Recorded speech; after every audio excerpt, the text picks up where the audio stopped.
Agora sim, mais um momento didático pedagógico do processo. Vocês verão agora o Mr. Lagartixa. Eu aposto que ele vai varar por dentro da cadeirinha de tão magro que ele é.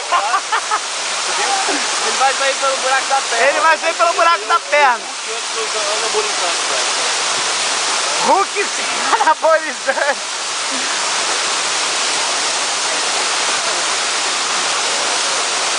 Já?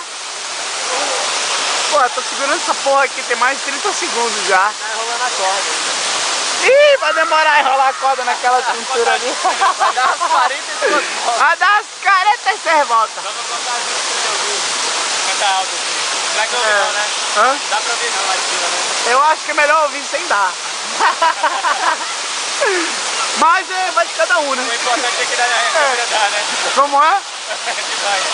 É, vai de cada um, né? Vamos contar. Eu conto.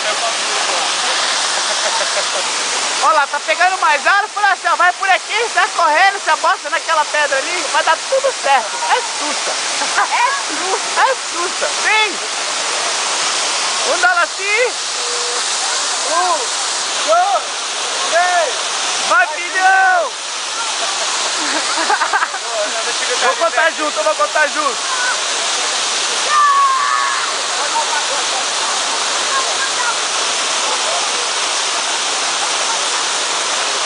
Porra, meu cartão de memória acabou, velho.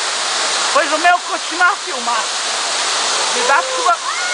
Porra, não filmei o cara, velho. Ele vai dar a volta na rua.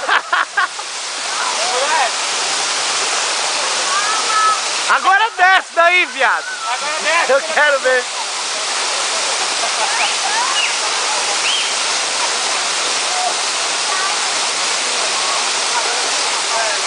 Deu 40 voltas de corda nessa cintura aí.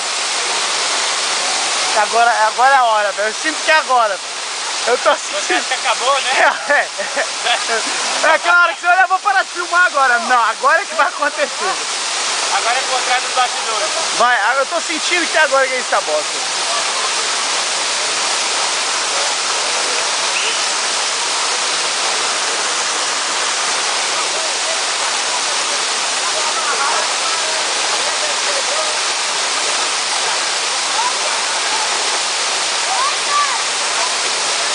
Ele não tem peso suficiente pra descer.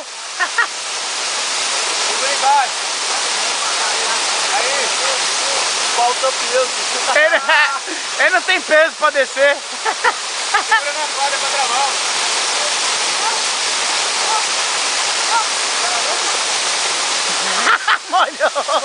Molhou o pano.